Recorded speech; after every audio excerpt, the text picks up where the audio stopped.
Mission Catholic Parish. So you schedule the 8th of June to be there on Sunday, and we have done great mobilization to inform both the former and the current Episcopal Vicar of Ggulu Vicariate, who is aiding the entire East Acholi, the 4 districts. So it's going to be a big function. Kindly be there with your team. I would also request the leader of opposition to be there in person, so that they see you physically. And we are going to write a map now in Ggulu. And you will also preside over opening of the party office in Ggulu district that will coordinate the entire East Acholi. So we also made a request for rent for the party office. So kindly. Thank you very much. You shall handle that one technically. The request and the invitation. Thank you. Thank you. Yes, kindly be there in person. Thank you so much. Thank you. We shall handle that technically. Unfortunately, I still don't know how to say people power. Our power. And I will learn with it. Thank you so much, members of the National Unity Platform. And Mr. President, you're most welcome to Northern Uganda. I represent the Workers' City Council female. I'm also contesting in Lira City as a woman member of Parliament. Minister of Health and Minister of Gender, Labor and Social Development. I know with the power that we have, we shall access those two, Jezebel and Maria Antoinette. Thank you so much. Thank you very much, Honorable. I know with your power and the Honorable is also near you. The minister, after all, they are fighting. Thank you very much. Allow me at this juncture invite Secretary General to Honorable, to take my leader, the Secretary for Organization, to take floor. Thank you very much. Thank you very much, Excellence. You're most welcome to Northern Uganda. We've come to Northern Uganda. We must take Northern Uganda. These people are a representation of that fact. They welcome you here, our leader of opposition and the Deputy President. Thank you for sparing time to be here with us. Your Excellency, you've gone through training. Our theme is up, National Unity Platform, up for democracy resilience. We are here to stand tall against oppression, standing tall above torture, standing tall above intimidation. We've given these leaders the knowledge, the skills, and value sets to become resilient, to stand tall and firm against any form of intimidation that is laid.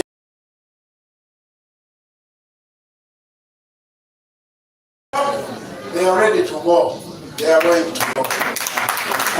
Mine is brief and to introduce the sub-regional coordinators from the northern region, with whom we do the work of organizing the party.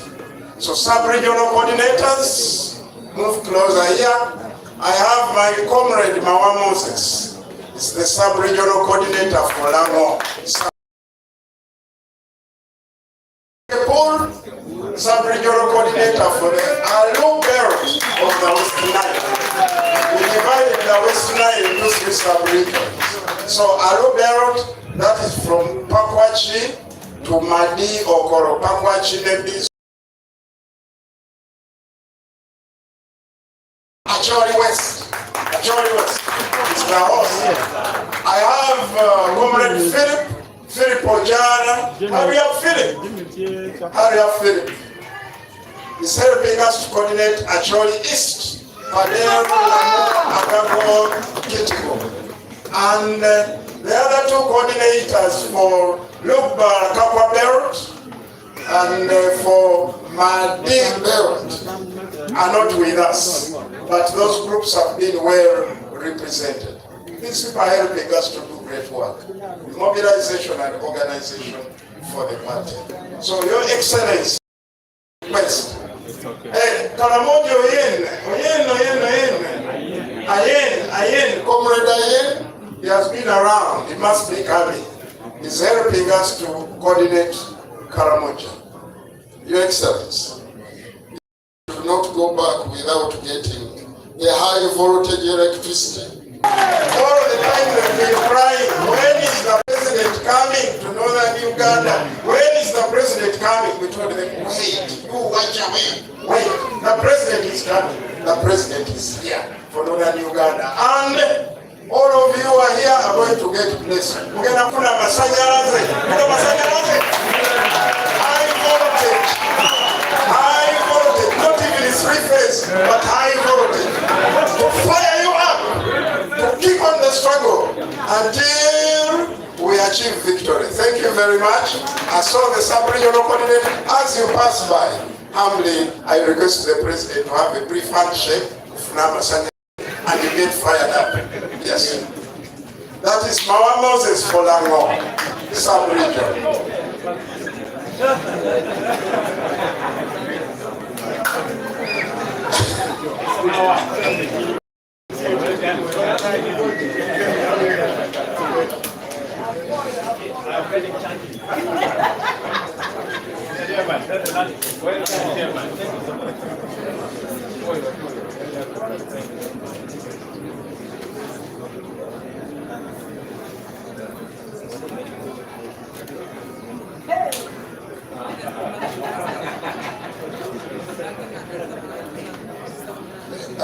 Your Excellency, I also have someone who used to coordinate North, and we moved together to get most of those sub-regional coordinators. Amasanyalaze tagaliwala, but it should also come afunemu ku masanyalaze agamanyi, fired up and do more work. That is Mosh, Comrade Mosh, men of the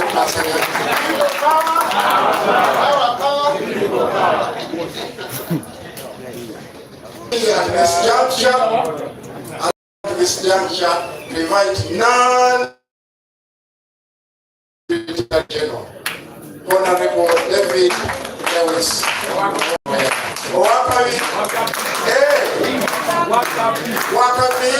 Yeah, definitely. He's the most famous Secretary General in Uganda in the history and the future of politics. Okay, people power, our power, NUP, everywhere. Mr. President, our Deputy President, when the President is in Northern Uganda, is called Obini, and which other name? Again, Lapien. I know Mama wanted to say it, but now I have preempted her. Are you comrades tired yet? No. Hey, you're not yet tired. No. Let us sing the song that we sang earlier before the president came. Okay. Adui nani we?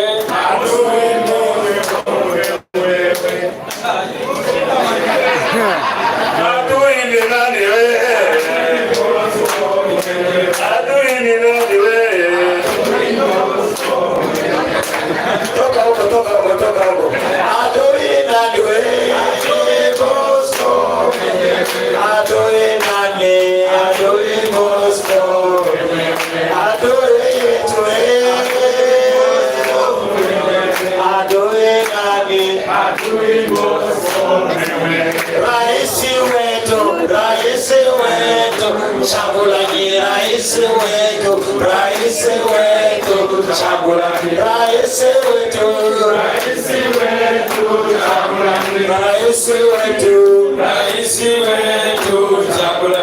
People power to Songambele na bidii.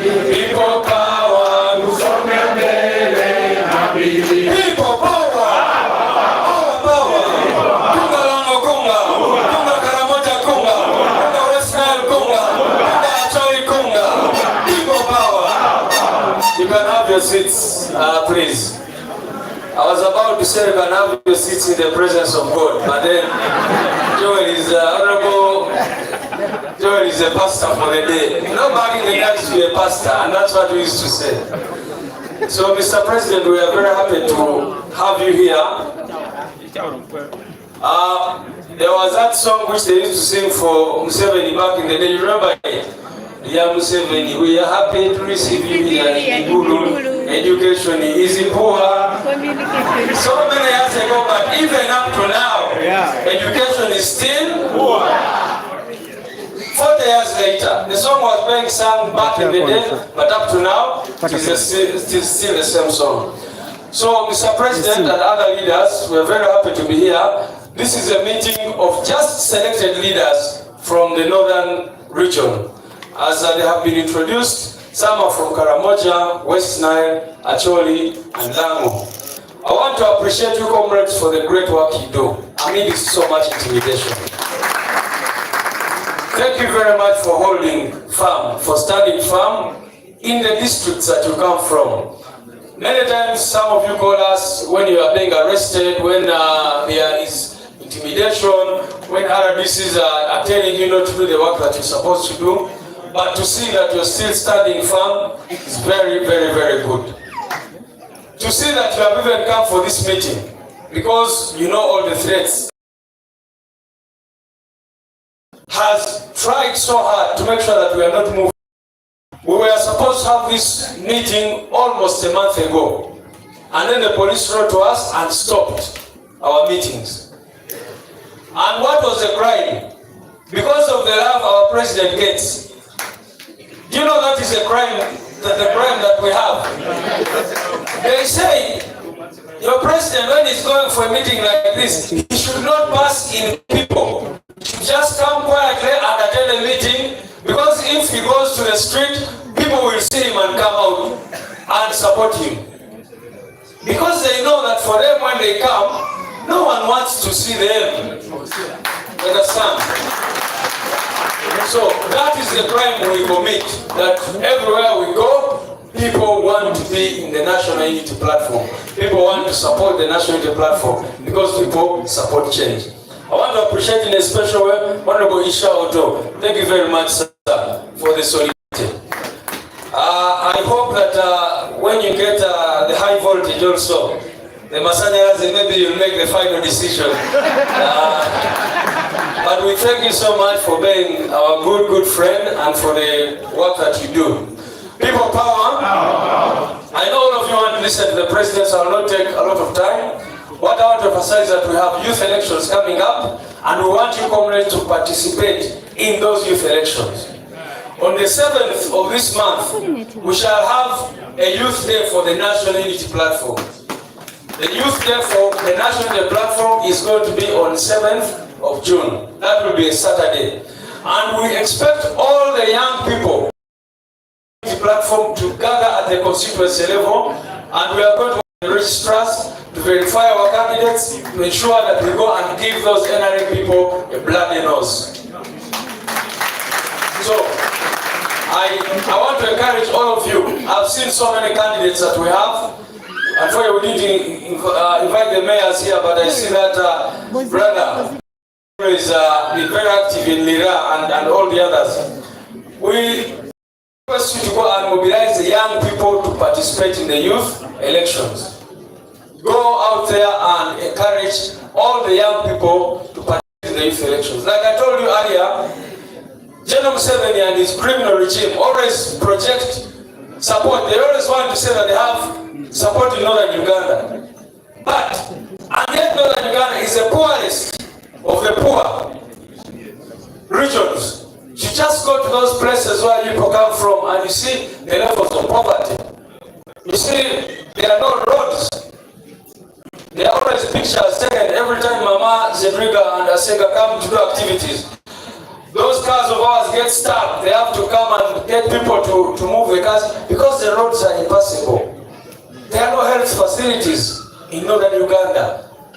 There are no proper schools and all these problems that are in northern Uganda. So it is your duty, you leaders, to go and educate your people. Because what the regime has tried to do is to keep our people in ignorance.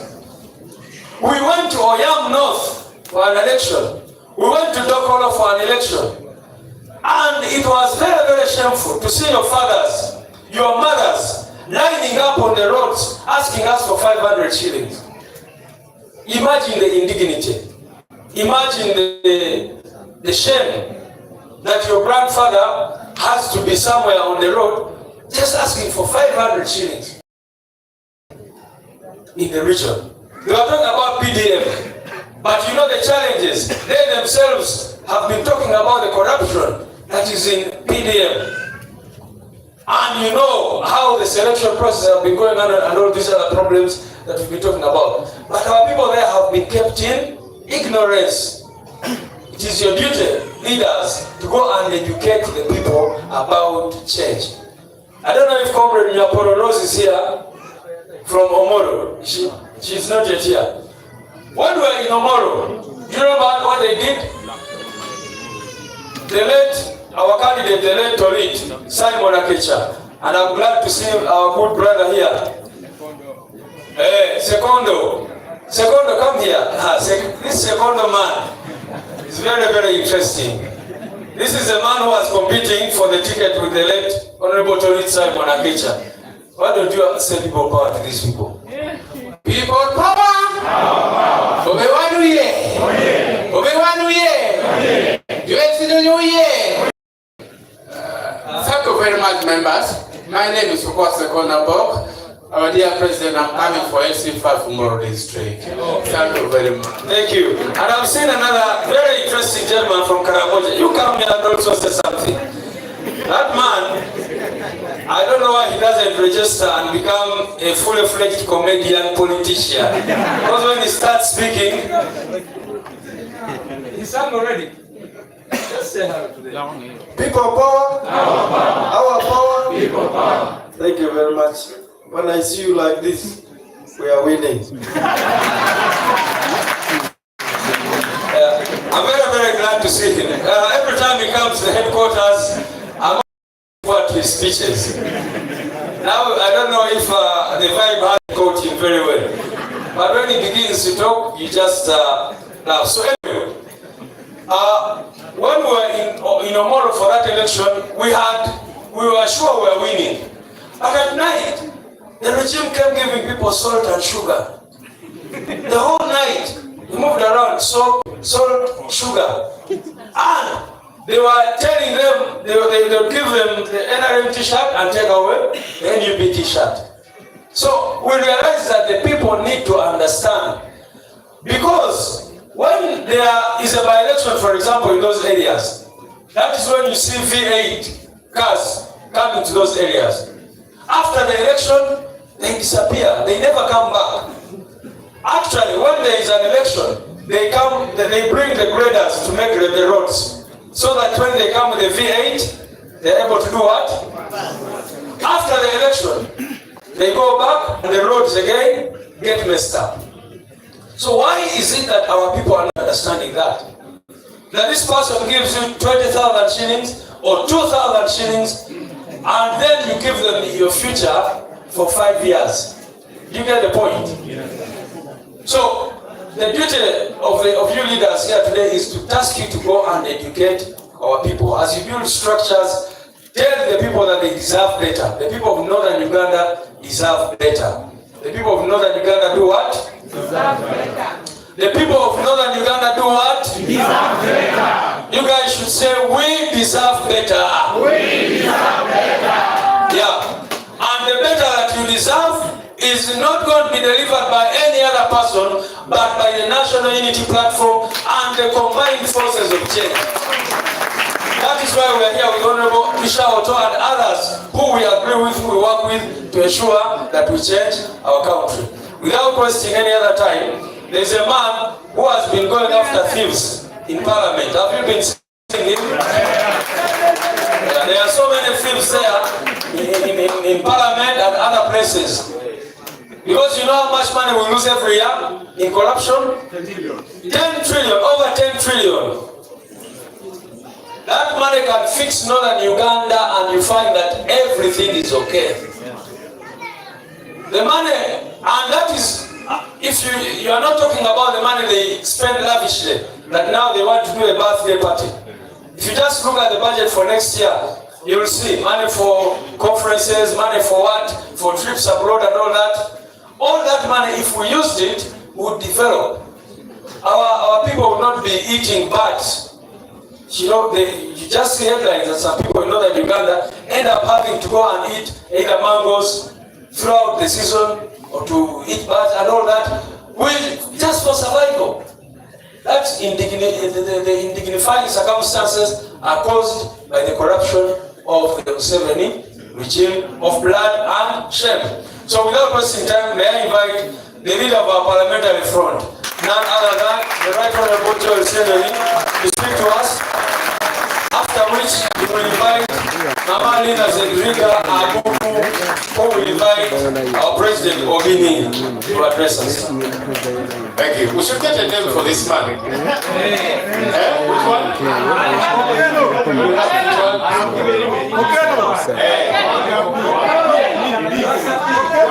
We are going to get you a proper actual name. People power. Our power. NUP. And everywhere. It's President, our Deputy President, Northern Uganda, our Secretary General, our Organizing Secretary, our leadership team from Northern Uganda, our elder, our senior brother, Honorable Isha Oto. It's good to see you and everybody. It's good for us to be in Northern Uganda. And I want to appreciate all of you leaders who have come out for us to be able to connect. Mr. President, this meeting could very well have happened in Kafure, but it was deemed important that for us to meet our leaders from across the districts of Northern Uganda. We come to Northern Uganda and we get to connect with you. It was tough, and by the way, that's why many times you see many meetings happen at our headquarters in Kafure, because whenever we try to hold such meetings, the military disrupt us. This meeting should have happened several weeks ago, but they kept disturbing us, but we are glad that finally it is happening.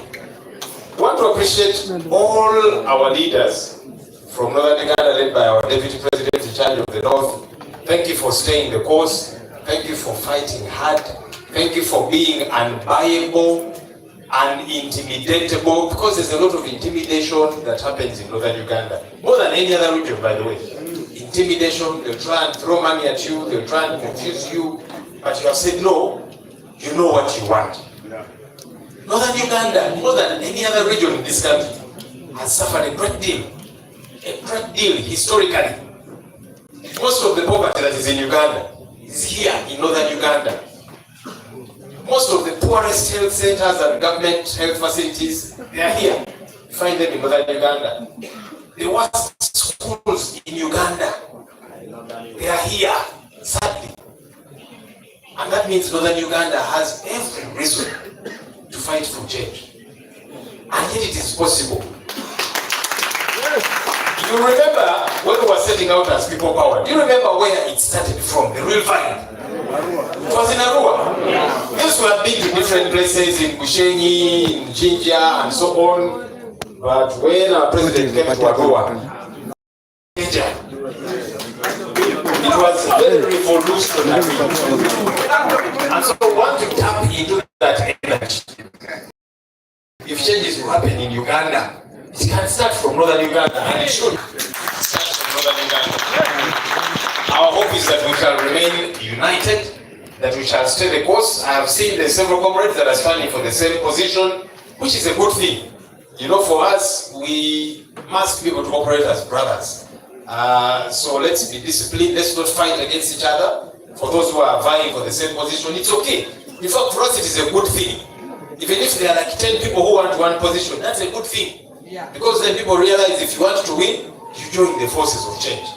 So I want to encourage us, rally many more people as leaders, encourage more people to come and join us.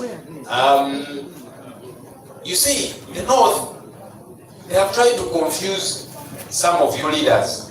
And for some, they have succeeded. What Mr. Museveni does, a leader from Northern Uganda, a minister, is you say, you people of Northern Uganda, I love you so much. I've given you this ministry, and the other ministry. But does that ministry, has it caused change in Northern Uganda? It is one individual's life that gets transformed. So they should stop fooling you around saying, I love Northern Uganda, I've given you ministries, I've given you this position. No, that position has been given to one individual. Which one individual has not even transformed the lives of Northern Uganda? So let's stop being. Let's not allow that foolery. I'll call it foolery because that's what it is. So when they tell you you have this ministry, you have this ministry, no, that ministry is for that one. What Northern Uganda wants: better infrastructure, jobs for the youth, proper health care, better education, a country that functions. That's what you want. Even if, by the way, even if there is no single minister from Northern Uganda, for as long as your roads are good, your hospitals are in good shape, your schools are good for your children, your young people have got jobs, that's what you want. That's really what you want. And that's what we should together fight for. Finally, somebody talked about the regional cities. You remember the regional cities? Yes. I stood together with my colleagues and we said no to these regional cities because they were a wastage of money, plenty of money. Each region 5 billion to make 20 billion shillings. They said, no, you Senyoni, you don't love Northern Uganda. You don't wish us well. They insisted, they came here in Ggulu. Let me ask, after they left, did your roads get better? No. Did your hospitals get better? No. Did your schools get better? No. Do the young people have jobs? No. Did the economy of Northern Uganda get better? No. And that's the point that I was making. I told my colleagues, if you really love Northern Uganda, let us sit in Kampala where we sit. Don't waste money. You MPs from Northern Uganda, raise the issues of the North here. And government, if you are concerned about Northern Uganda, you fix those issues. Don't lie to the people of Northern Uganda that you see, for your lives to change, Parliament has got to come and sit in Northern Uganda. That's a lie. Because even when Parliament came and sat here in Northern Uganda, did everyone from the North come and attend? No. They picked out a few leaders who could sit there. And even those few who sat there, did they speak? No. It was the same MPs who were speaking. So I said, now you same MPs. The same way you speak in our parliament in Kampala, without having to waste money on, I don't know, plenty of things and all the stuff that we're failing to be brought in Northern Uganda. Let us sit in our parliament so that there is no extra wastage of money. And we debate about the issues of Northern Uganda. And then the government, if you are serious, because I saw some ministers saying that Senyoni does not love Northern Uganda. I said, your government, if it loves Northern Uganda, you can fix the issues there. Up to now, they have not fixed those issues. And because they were so ashamed, that's why you've not seen any other regional city. They got embarrassed. Because they were meant to come here in the north, then come to the central, then the west, then the east. I said, please don't fool the people of Uganda.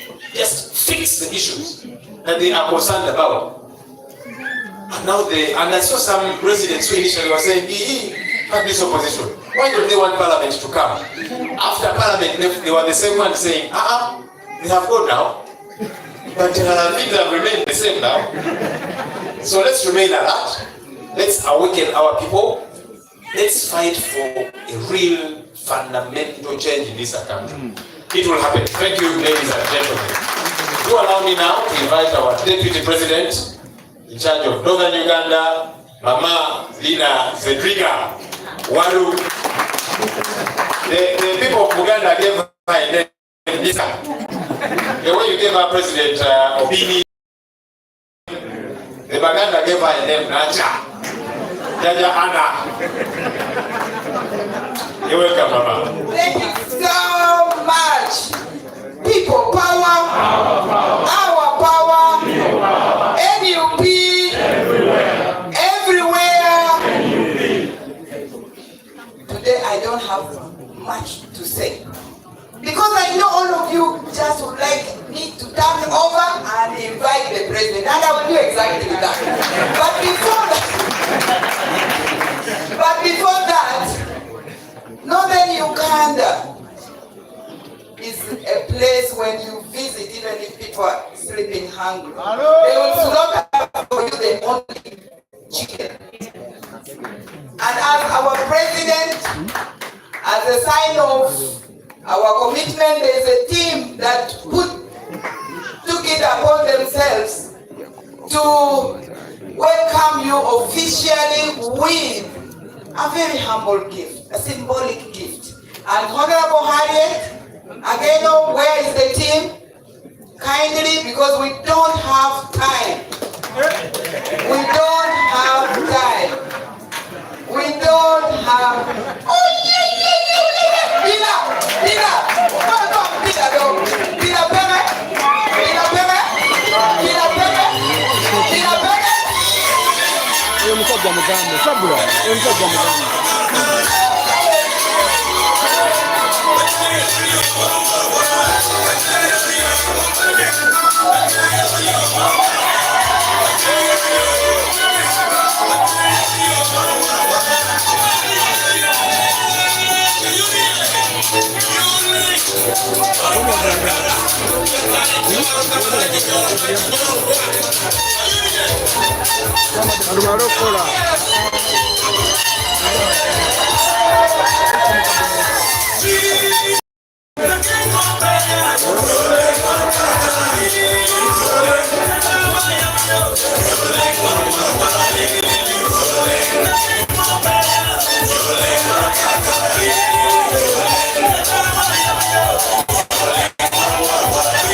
Our President, we brought you that basket of gifts to show that in northern Uganda, our land is too fertile, but only we are being denied the opportunity to grow crops and to really put into our product. If you are to see all those products, we picked it from our gardens. And today, as the Deputy President is going to speak, we want to have a solidarity as Northern Uganda and say as that we are voting you as a sole candidate for National Unity Platform from 2026. We have given you that fear is a symbol. Go and fight. We are behind you.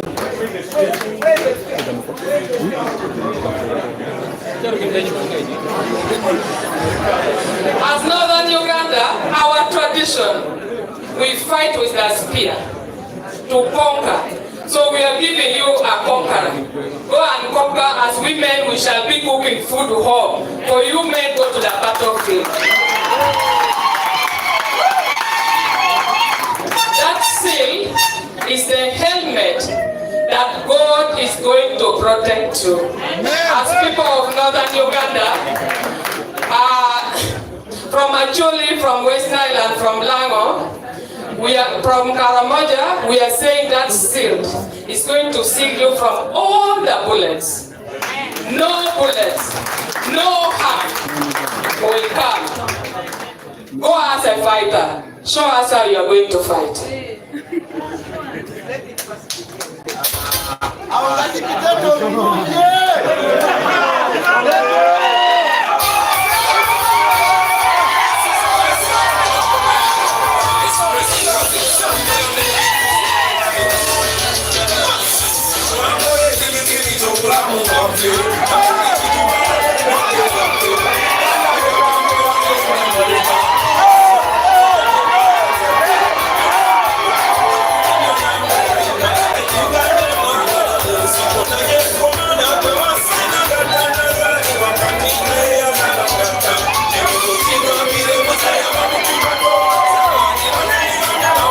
sharing a video.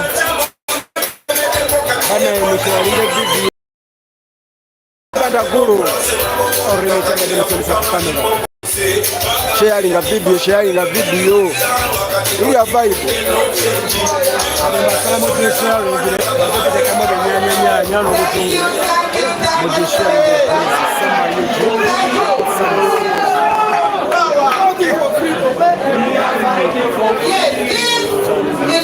Tole live Uganda tuli Ggulu.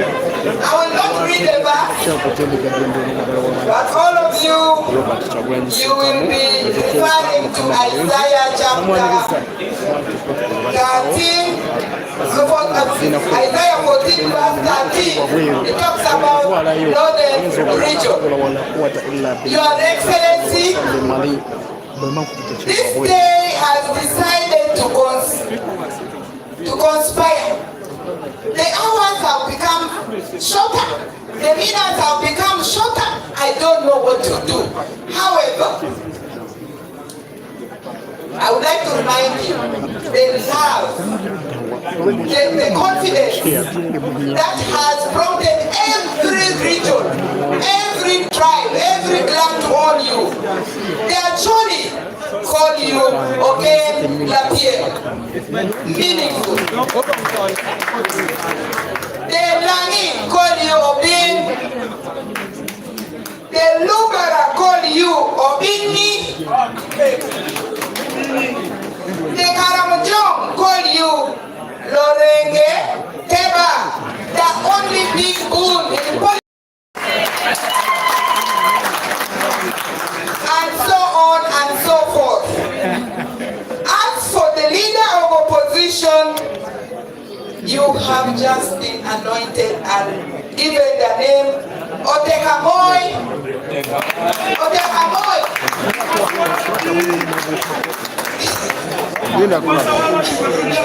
Otekamoy. And for the Secretary General, all names came flying. One of them is Omara.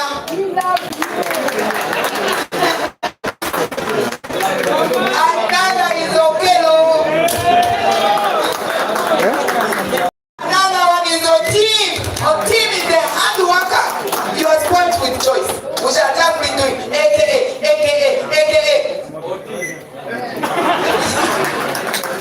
And to remind us how seriously the team took off and inspired us from nowhere.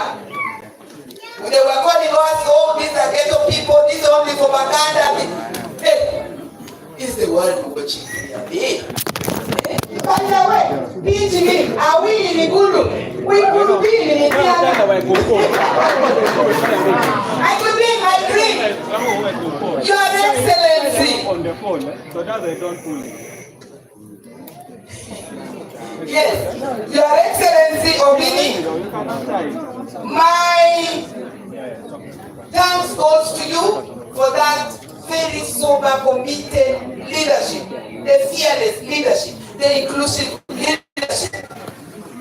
The Secretary General, we have demystified so many, because for us we act. The leader of opposition, Mungu Feni, and of course the entire mobilization team. You have seen, you have been presented the inclusive leadership of National Unity Platform Party. We could just move from down, bend and pass.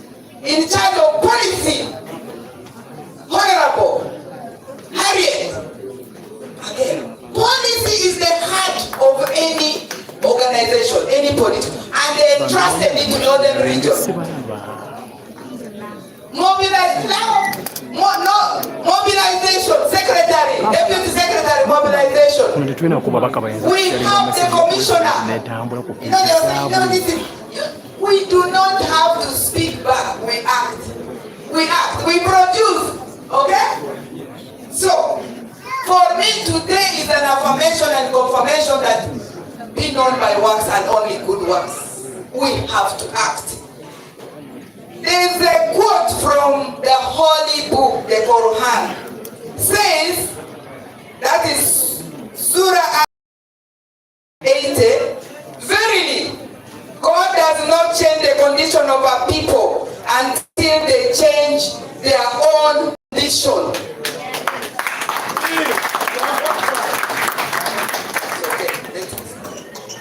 And in that holy book, I'm not worthy to pronounce it, the title. It says, do not weaken, do not grieve. We have come here not from a position of anger or a position of weakness.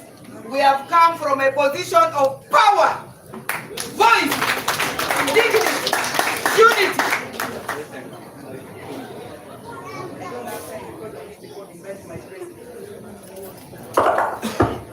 Yes, Your Excellency, my message as the Deputy President in charge of Northern Region, you unveiled me with your team in trust on April 8th, the year of our Lord 2020. I have not been perfect, but I have been very resilient. And this is a manifestation. As people say, the lion or the lioness does not have to speak, or you don't have to speak about them. The carcass speaks for them. And here are the carcasses. I want to invite us today as the Deputy President, Northern Region, entrusted by the party and His Excellency, to guide us, to be a mother, to be a leader, to be his representative in trust that, in accordance with the theme, resilience training, faith and fear both require you to believe in something you cannot see. The difference is, faith pushes you towards hope, growth and possibilities. You gave us faith. You gave us hope. While fear holds you back, keeping you stuck in doubt and uncertainty. But both are choices we make every day. And while fear might seem easier, it is faith that opens doors and creates change. The choice is always yours and mine. Whether to step up, forward with courage, trusting in what could be or you could stay by what might go wrong. In the end, the direction you choose to believe in shapes your life, shapes our lives, shapes our party. We would like to condemn the brutal killings, murders, disappearances, defacing human beings deliberately. We condemn it in totality. I invite each one of us here present to continue to be resilient, to continue to call out, to continue to act. The face of Yasin, I was in Narua, among others. The face of Eddie Mutue, mutilated. Many of us, many of you, hardly recovered, including you, Your Excellency.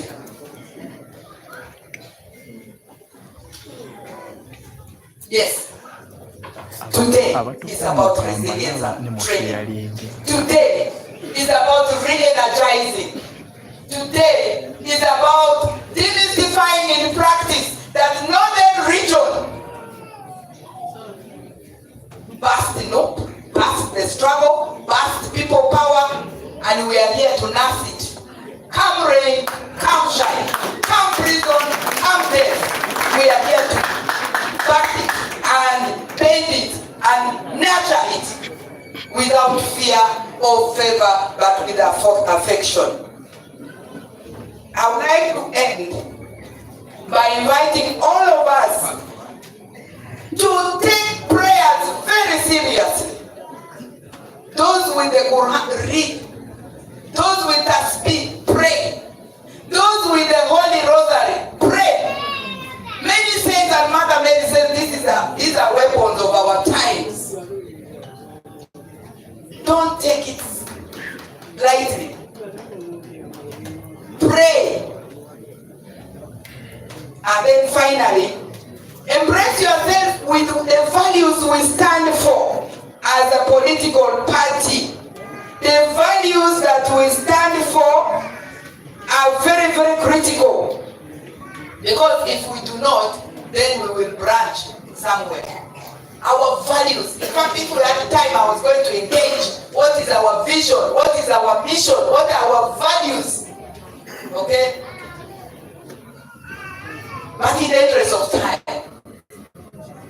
and also to be fair, today, allow me in northern region, Ggulu, the city of God, take the opportunity on behalf of all of you from Karamoja to West Nile via Lamu and Acholi to invite that one anointed, intelligent, resilient, caring, courageous, de facto and de jure president, duly elected of the Republic of Uganda.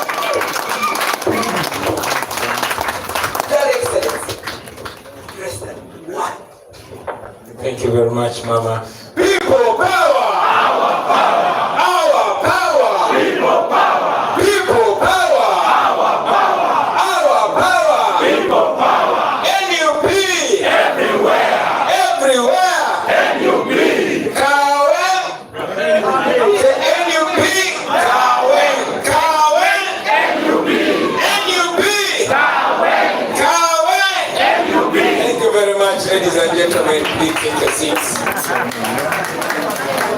Thank you, Mama. I'm really both honored and humbled,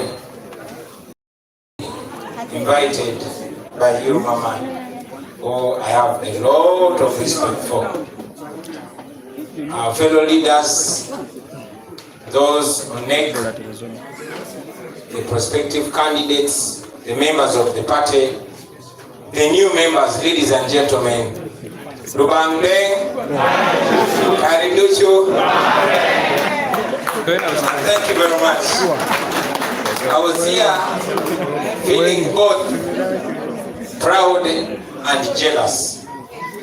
Yes, I was feeling proud because my brothers are getting actually names from Northern Uganda. But at the same time, I was feeling jealous because they are getting very nice names. The people in Acholi Quarter, in Honorable Semenyu's constituency, interestingly had nicknamed him Oteka. And now you call him Oteka Moi. Said, all good things are going to go to this guy. And then, as if that was not making me jealous enough, I had you name our Secretary General Otim. I said, now this man, when you go back, is going to become Otimongoya. I welcome you, comrades, to the team of wonderful names. Friends, I'm very glad that we're meeting here today in Northern Uganda, and I'm talking to you standing on Acholi land. This is a victory. Why? Because there is every effort to stop us from meeting physically. That artificial construct of NUP is only in Uganda. It's constructed by the regime. They are deliberate. They are intentional to divide us and keep us away from each other, because they know as soon as we meet physically, we are going to realize we are brothers and sisters and connect immediately. So they use taxpayers' money, they use violence, they use propaganda and all manner of machinations to keep us apart. So it is the meeting on Acholi land. For 7, do you know this one? Do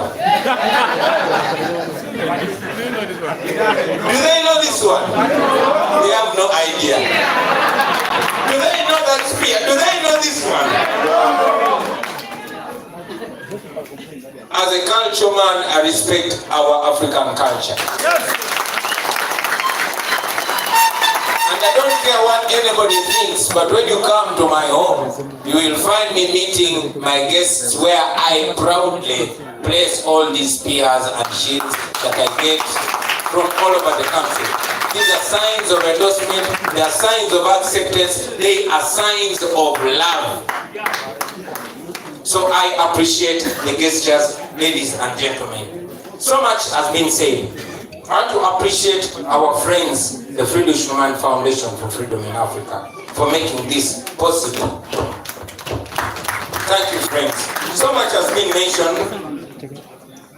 I also want to appreciate the presence of our senior comrade, Honorable Isha Oto. We don't take for granted your presence here, my brother. We appreciate you. And yes, like the Secretary General said, I cannot wait to slaughter my bull and enjoy it the day you go to fish and enjoy it. But we can wait patiently.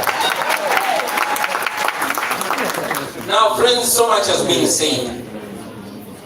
I will tell you that just 2 days ago, I was attending the burial of my former headmaster in our village. He's called Mr. Molondo. This man taught me in P3, but he remembered me and he would call me by name. And when I went to politics, he's one of the senior elders that always called me and gave me words of wisdom.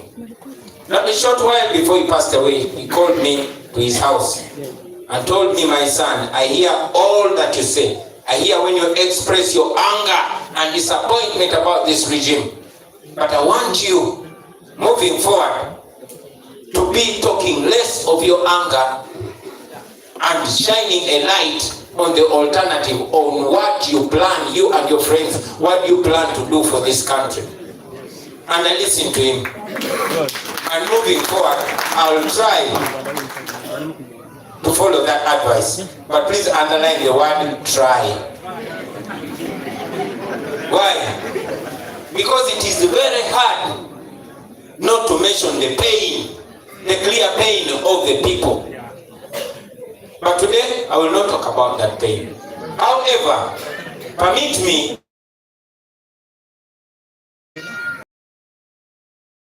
analyze a problem. That is when you're going to decide the right solution for that problem. For example, how did we all get here? How did we all become enslaved? Because it's not a question. We are slaves on the land of our forefathers. The Acholi and Lango and all people in northern Uganda are slaves. You are slaves on the land of Jipil and Labo.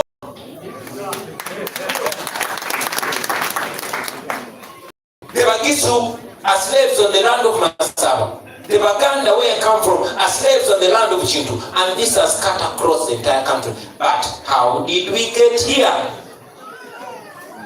How did we end up enslaved and divided and hating each other instead of hating the enemy? How did we get here?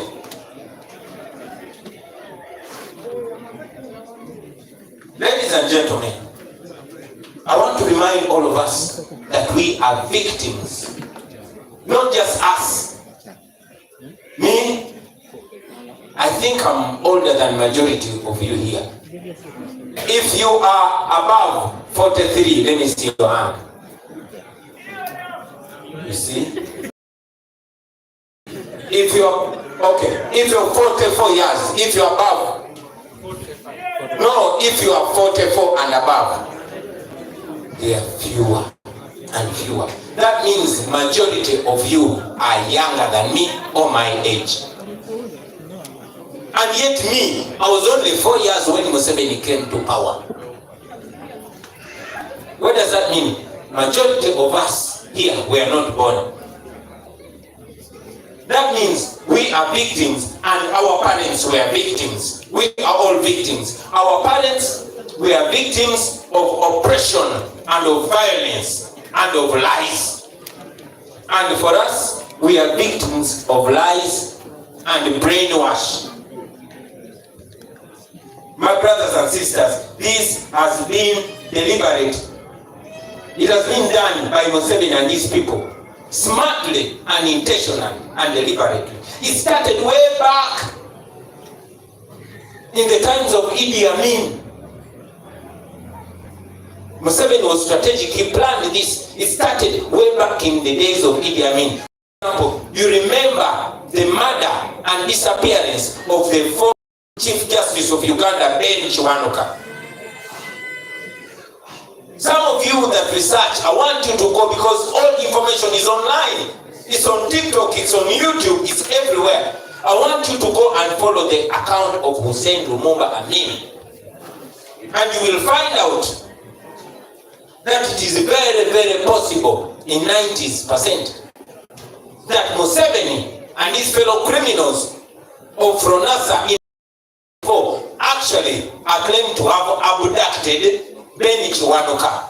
In the drones of those days, the car belonged to Museveni. You choose something. Museveni wrote about that car in his book, Sowing the Mustard Seed. And he said he was in Mali, where the government forces of President Idi Amin attacked those terrorists. Amin survived. Museveni survived. His friends did not survive. He wrote about it, not knowing it will come back later. Now, Ben Chiwanuka was abducted up to today. Is not seen. In the same tactics that are happening today. That tended to make all of us, especially the people in Uganda, to hate President Idi Amin. And it worked. It worked. We all grew up hating him until the truth started coming out. That did not stop there, ladies and gentlemen. In 2004, in Bushenyi, while they were burying Adonia Tiberondwa, a former UPC member, Kainda Otafile came out as if a ghost had come on his head, and he confessed that Museveni and his people would put on UPC uniform and go in the villages in Uganda and slaughter people. These are not my words. These words came from the mouth of Kainda Otafile. These people would dress like UPC. They would go kill people, child, mother, father, everything. They would come and pretend to be fighting for our people. And that is how the hate in Uganda against Obote and his people started. That's why I'm telling you, we are victims of propaganda and lies. We were set up against each other, to hate each other, and it worked. Until the truth came out. So we grew up hating each other. When Museveni took over in 1986, they had collaborations with people. I have an uncle, his name is Andrew Botakome Kaira.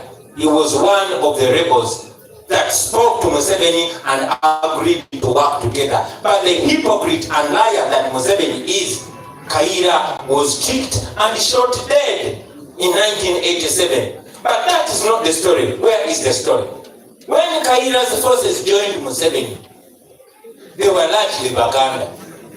But after the elimination of Kaira, those Baganda soldiers, they were under Museveni, and as a soldier, you just take orders. They were deployed in northern Uganda. This is a conversation that I had with one of the Acholi leaders. Because in our generation, we were trying to find out, how come Kabaka Mutesa and Daudi Ochieng were best of friends? How come Kabaka Mwanga and the old leaders of Acholi would, we are friends. How come that we were so in love that even the most important place in Uganda, Kololo, is named in Anacholi language? How come we are not friends anymore? So this elder told me the story. He said after Museveni took over, the Baganda soldiers, those that belonged to Kaira, they didn't have a leader anymore. They were deployed here and ordered to massacre. And yes, those Baganda soldiers under the orders of Museveni carried out those massacres. Tell me why they actually, and Lango and people of northern Uganda would not hate us. So yes, we were set up against each other by the same man. This went on, and it worked for Museveni until the truth came out. That is not enough. I want you, comrades, to go and research. You have your. I want you to go and research about a genocide that they call a brilliant genocide or a silent genocide that was carried out here in northern Uganda for so many years. Why? That was not only a revenge against former President Milton Bobi. No, it was to disempower, to dehumanize, to break the people of northern Uganda. That is how we got here. It happened for a long, long time. I have watched many documentaries, and in that documentary, unfortunately, there are leaders like Honorable Norbert Mao, who spoke very painfully for the people of Acholi against that man that used the military to dehumanize them, to destroy their livelihood, to destroy their education, to destroy their future. This is was done in northern Uganda, just like everywhere, just like in Busoga, just like in Karamoja, etc., etc. It is so painful that when we were growing up, the people of northern Uganda had been the most educated. And today, the older generation in northern Uganda is more educated than the young generation. Because it was a deliberate destruction of our people. Unfortunately, the culprit makes sure that he transfers the accountability and the blame to somebody else. Our generation.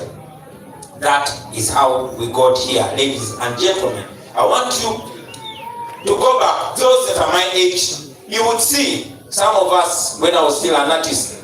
There are so many times when we came here with NGOs singing songs, and the Secretary General talked about it. I have a brother called Father Anton who sang, "Dear Museveni, we are happy to receive you here in Ggulu. The situation is poor," and all that and all that and all that.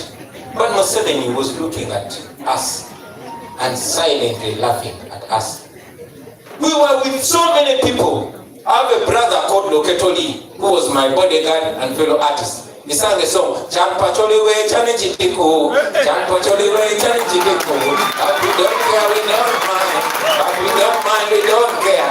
Chanpacholi we chanijitiko." You know that song? I produced that song.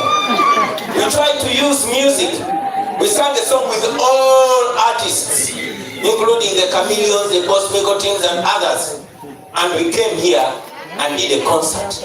That concert was called 3 Hours Away, so far and yet so near. Some of you that were not too young, you were following.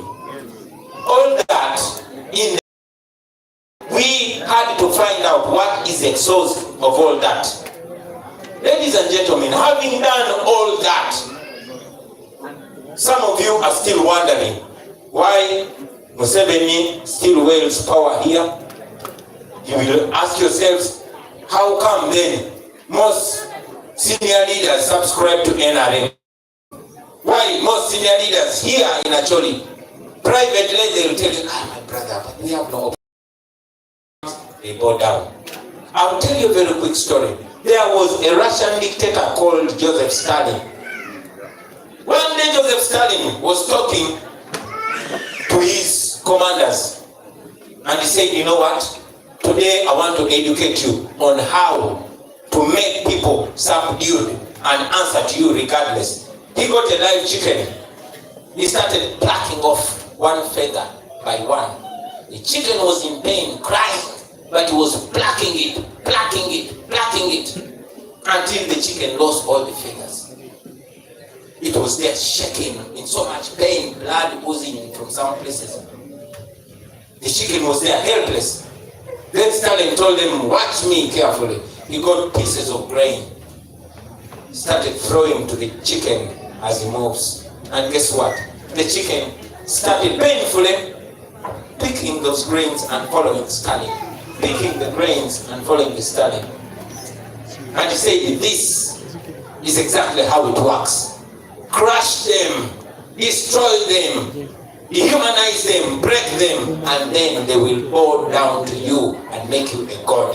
That is what Museveni has done, not only to northern Uganda, he has done it to Buganda, he has done it to Musoga, he has done it to Karamoja, he has done it to everybody.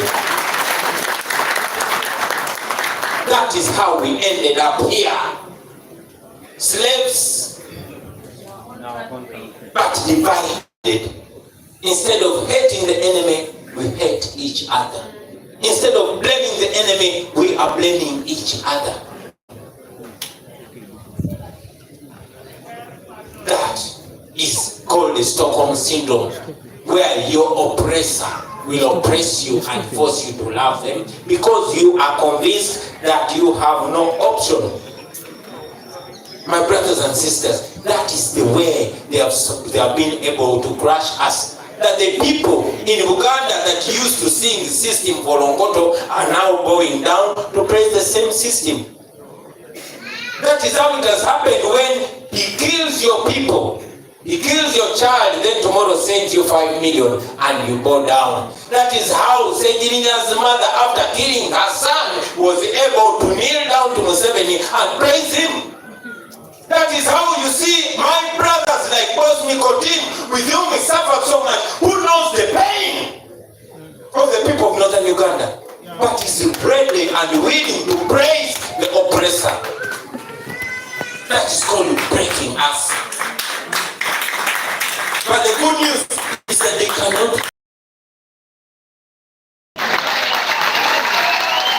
The fact we are here today means that the spirit of northern Uganda is not broken. It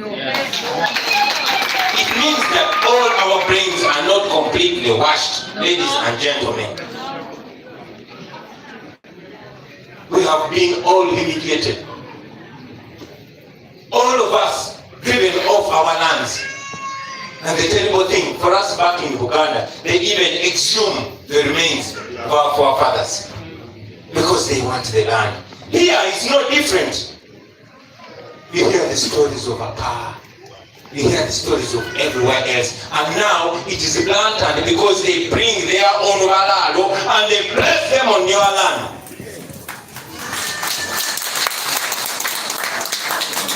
And they say, now this land belongs to the walalo. Why? Because they look the way they look, and you look the way you look. Are you going to accept that nonsense? No. Just a few days ago, I was watching the directive of the minister who ordered the Valalo off Acholi land and gave them 2 weeks. Did you see the tweet that Mohozi put out? Well, I want you to go and read the tweet that Mohozi put out. And it was in Runyankole. SG, please permit me to ask you to say that tweet in Runyankole and translate in English. The tweet, I believe it's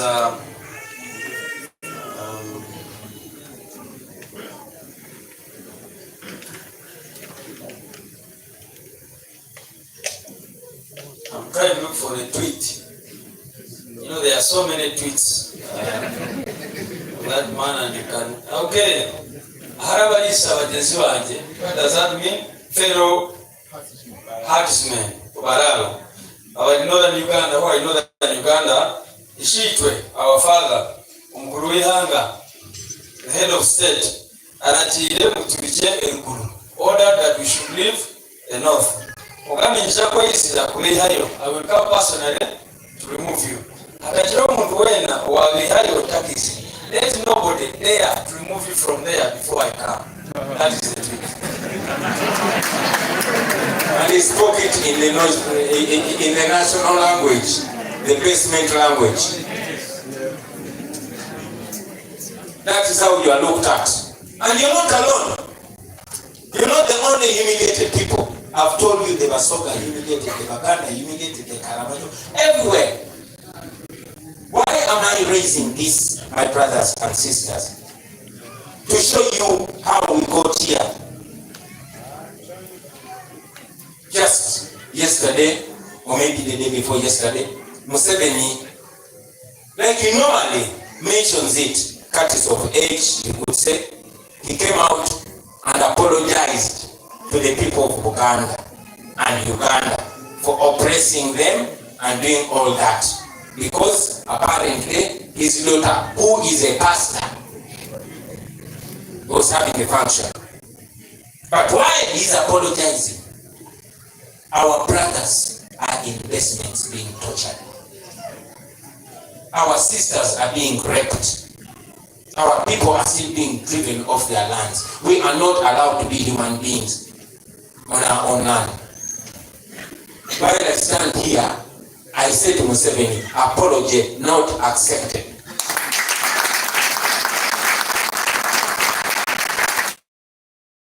And probably the right way and only way to apologize for injustice is to stop the injustice.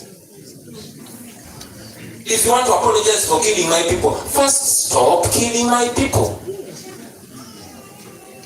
That is why we always say we have no problem speaking to anybody, including Museveni. But we are not going to speak to him as prisoners, as captives.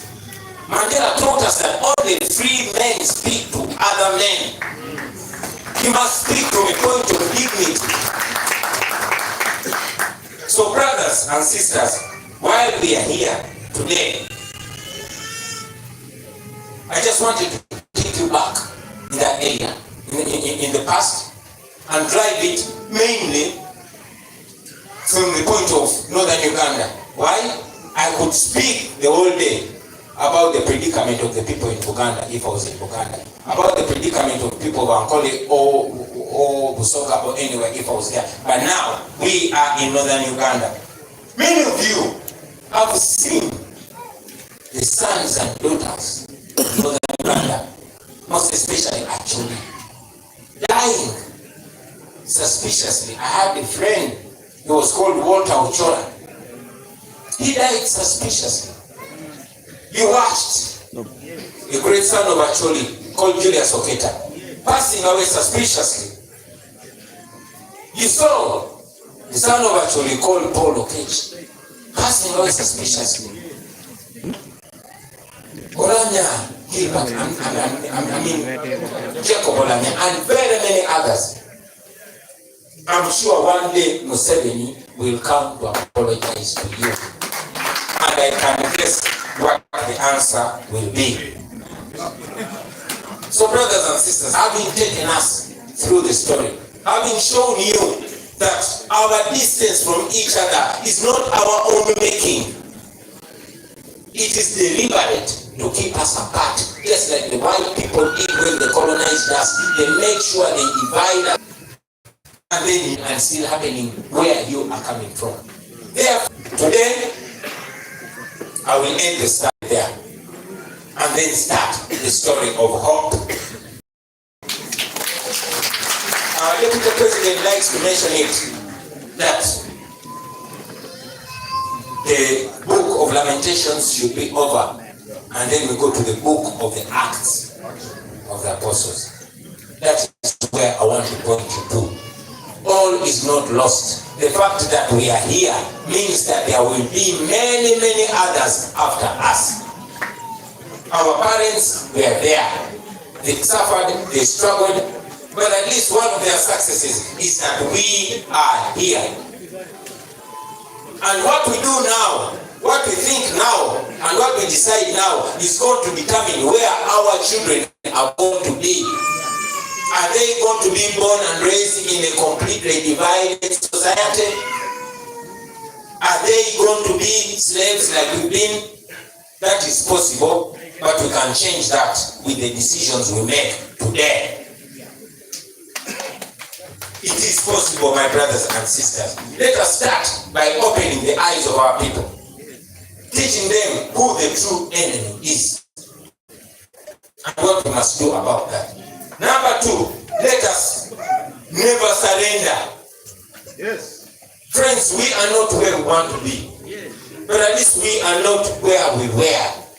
We keep moving forward. The fact that so many people are awake, for us to consider that a success. Once upon a time, they tried to make sure this entire generation drowns in alcohol. That is why I was friends with so many, the Musevenis, the Salehs, the Moses, when I was identified by dreadlocks and by weed and by alcohol. That is where they want us to go. But I want us to take a decision to be awake and then awaken many others.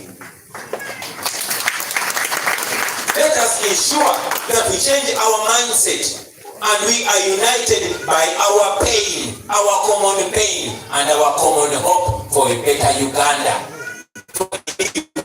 Where everybody will be free and equal before and under the law. That should be the aspiration of all of us. In a Uganda where you want to be shy, to be a Karamajo, or a Lani, or a Nacholi, or a Madi, or a Muganda, or a Musoga, or a Munyakoli, or anything. Because under the law we will all be the same, equal. I want to call all of you ladies and gentlemen to the effort of keeping the hope alive. Let us keep the hope alive, ladies and gentlemen. Every factor is on our side. Every factor. The people are on our side.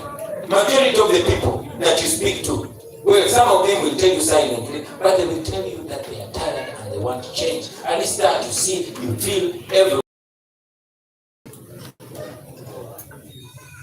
So, the people are on our side. We are not breaking any law. Although now they're calling us rebels. Because they only know violence. They only know violence. They want to find a way of dealing with us violently. So, the law is on our side and God is on our side. If God is for us, nobody can be against us. That means every factor, every single factor is on our side. But that is not enough. Because God will only do for you what He can do through you. Yes. Anything that God cannot do through you is not going to do for you. Because we are created in the God. And we are the representatives of God. So everything that God wants to do for our people, it will have to go through us. I'm very glad I'm speaking to leaders. You, God has chosen to lead our people, to lead us through this pain and get us there. Let us do what leaders do. The first thing, leaders educate themselves. Leaders make sure they are informed. Please be informed. Please research. My friends, when you go to TikTok, when you go to Facebook, Twitter, don't look for nudes, don't look for beautiful girls or boys. Look for facts, because they are everywhere. We live in a new generation, an enlightened generation. Let us use that internet. There's a young man from Kitgum who I like so much. Every now, Jacob, that's the name. Every now and then I see him educating the whole Uganda about northern Uganda. Let us have many more such people. Speak for your people. Because if you don't represent yourself, somebody is going to misrepresent you. So, present yourself. I have traveled the entire country. The pain I see here is the pain I've seen everywhere. And yes, the hope I see here is the hope I see everywhere. Let us connect this, our country. Let us connect this generation. You young people have the power to change things. Let us change them. Good enough, we are already on course. We have an opportunity. There has been opportunities that come and we miss them. They come and we miss them. Every 5 years, there's an opportunity to upset the status quo. We have had those opportunities. We had in 1996, yes, 2001, 2011, 2016. By 2021, we were old enough, and yes, we were in the tough by ourselves. We learned the lessons. We watched how the dictator operates, but we refuse to give up because, like I said, everything is on our side. There's one important thing that I did not mention that is on our side, and that is age. That is age. No matter what Museveni does. I mean, look at him and look at yourself. Look at him and look at me. The man cannot even chase a duck and catch it.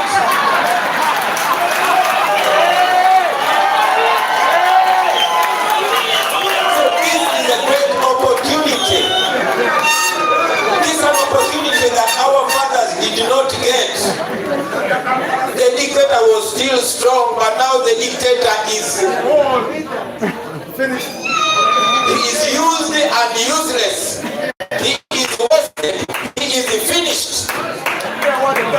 Even just walking, he feels pain. Okay? We are younger than him. We are even younger than his messed up son.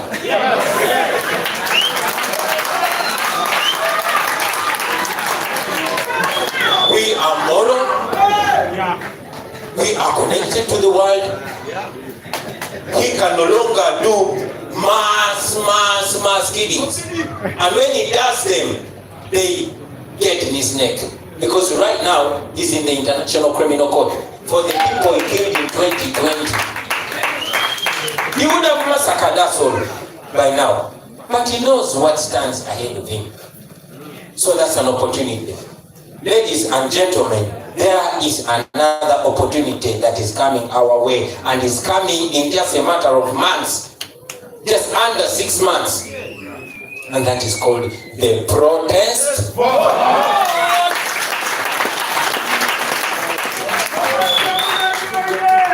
I've heard so many people, so many young people all over the country say, no, Bobi, get us guns. Others say, let's go to the bush. I have not told anybody to go pick up guns. Although I have not told them not to go. That is their business. But as for me and the National Unity Platform, power of the people, we believe in the power of the people. Don't get me twisted. Even the power of the people sometimes uses violence, especially when they are justified. It was the power of the people, especially where I come from, that helped Museveni come to power. But for us, we are non-violent because we want to defeat violence. We started Museveni and we know that he fears he is a perennial coward. He fears competition. He has never been elected in his entire life. The man has been defeated at every election. Sam Kutesa defeated him in 1980. So Museveni fears electoral competition. That is why to him every election is like a military operation. Now we took a decision that for us to defeat this man is to render his tool of violence useless. Bobi told us that some people are too poor that money is all they have. You hear me? So if you find somebody that takes pride, that thinks money is everything, then raise morality and make sure money is useless. That person is going to cry with their own eyes. So in this fight, a democratic fight, guns have no place. They just fix them. They'll come with guns, pick our people, but when the cameras come, they hide the guns. They say, for us we are democratic. So that is why we are dragging them to an area where they have no chance, and that is an election. But for us to maximize that election, we need to mobilize the entire country, from the north to the south and central, west to the east, everywhere. Large numbers, and vote Museveni out at every corner. It can work. And I've witnessed this. Brothers and sisters, there was every effort to subvert the election of Kawempe. Because Museveni feared, we announced that we are launching the protest vote in Kawempe. There was violence like never before. Museveni came, brought that, they beat people, they killed some of our friends, but people stood firm even if they were members in a polling station and voted him out. He got shocked. The man shamelessly came out and said, oh, they cheated us. It is NUP that brought that. It is NUP that brought military police. Even when he owns the media, even when he owns the courts, he shamelessly went to court and ordered that judge called Nwamanya to overturn the election. He thinks he's winning, but he's exposing himself even further. So, ladies and gentlemen, let us push Museveni and turn him into opposition. Because in the case of Narukola, he's the one complaining. We must turn the tables and make sure our oppressor is now the one running. That's why I'm calling upon you, ladies and gentlemen, to embrace the protest vote and use it in every possible way. Not only when it's time to vote, but before, during, and after. Look for that vote everywhere. Speak to everybody. Vote. Make sure everybody votes. Guard your vote. Don't leave the polling station. And should they try to mess with that vote, rise up. I don't make fun. Brothers and sisters, this is possible. This is possible. We are oppressed. But when we free ourselves, we must have a plan. And this is a plan that we're doing to ensure that we have leadership at every corner. Because when Museveni falls, that will not be the victory. That will only be the beginning of our struggle, because our struggle is to build a new Uganda with accountable leadership. And those leaders, I am looking at them. I'm looking at the ministers. I'm looking at the ambassadors. I'm looking at all the government officials, the IGPs, the CDFs. They are among you, my brothers and sisters. So let us start now. Nothing should come as a surprise. I mean, the guy is wasted. What if you hear he's dead today? What is possible? He might not wake up. As a generation, we must prepare ourselves to take our country forward. This struggle is not a sprint. No, it is a marathon. We are going to keep going. The dictator will definitely go. He might not go today. He might not go tomorrow. He might not go the next month or next year. But he is clearly going. So we must prepare for that day. Because that day is coming, Mungu. That day is coming. I have no doubt in my mind. Regardless what they do to us, they might imprison us or even kill us. But the seed that has been sowed, please and please never allow that seed to die. Let it grow in you. Let it grow in all of us. We are going to free up ourselves.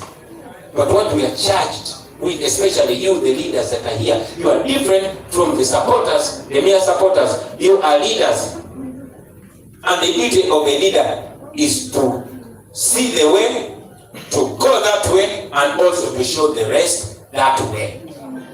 That is why you leaders are charged with the responsibility of offering a direction. The most important direction is that we are freeing up, that we need to be the leaders to plan for what happens after the fall of Museveni. Because this that we're doing, and I'm glad you mentioned it, the man is having high blood pressure now. He's in the ages of Robert Mugabe. Dictators die, and Museveni is not any different. But when they go, we as a generation will forward. I want to thank you for coming here today and to remind you that you are the hope you've been waiting for. To remind you that we are on our own. But if we use ourselves right, we are enough to get where we want to go. Please go, meet all the comments there. Make sure you keep the hope alive. Make sure you offer leadership. Make sure you open the eyes of the people. Make sure you unite our people. Make sure you are as different from Museveni and his son as possible. Make sure you are the representation of us wherever you go. When the people in your constituency look at you and hear what you speak, they will make up their opinion about us.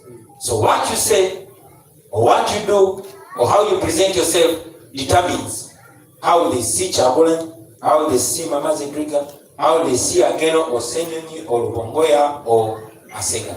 So represent us well. We trust you. We honor you. But most importantly, your people trust you. God has chosen you for this. You did not choose yourself. Let us go do this. Let us free our country and go ahead to build a Uganda that we, our children and grandchildren will be proud of. Thank you very much, ladies and gentlemen, for listening. When the struggle is over, we shall wear the victor's crown. We shall wear the victor's crown. We shall wear the victor's crown.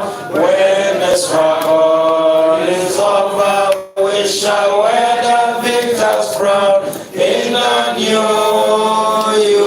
Uganda. People power, our power. Thank you very much. You can have a seat as we usher out President. Yes, Mr. President, but she's from Ekibuga. She's a new convert also, but representing PWD. Yes. Yes, and she's running for PWD race. Thank you very much. For our comrades, please remain seated. Have a seat. Comrades, remain seated. We are going to give a special announcement. Give me some cake. Give me cake. And the announcement is Give me cake. We will get our power. Let me come here. Musinga n'omusinga nedda lwawo teekako